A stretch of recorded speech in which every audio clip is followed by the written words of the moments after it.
જાણ્યું આજુબાજુ મારા પાસે તો બધી LIB હોય છે, ભાઈ પનારા નહીં ખબર હોય, હું ફોન કરતો હોય, કર તું તારે વાંહે હું, સમાજની વાત હોય અહીંયા.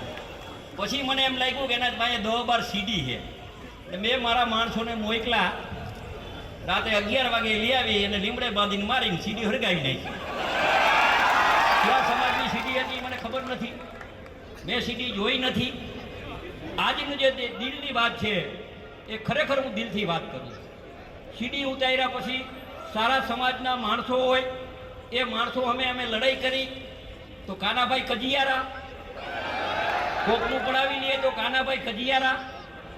આ 45 વર્ષમાં કાનાભાઈએ કોઈનું પડાયું નથી, કાનાભાઈ કોઈ લુખારે બેઠા નથી. અને કાનાભાઈ કી એક દાદો, એક હનુમાન દાદો, એમાં એટલું નાની જેલ નાની હતી, 180ની કેપેસિટી હતી, એમાં 320 પૂરી દીધા છે. અને હમણાં જેલ મોટી કરી 580 જણાની. એટલે તમારે આવા લુખા તૈયારી રાખજો. અમારા સમાજને આગેવાનો લુખા કહેવાવાળા હોય ને એને તમે જઈને મારી આવજો, હું બેઠો હું, કોઈના બાપની તાકાત નથી. આ વેપારીનું શહેર છે, મોરબી વેપારીનું શહેર છે. ગોરો અહીંયા કીડીઓ આવે, ગોરનો તો કીડીઓ આપણે પકડીને મારી નાખવાની, ગોર રહેવો જોઈએ.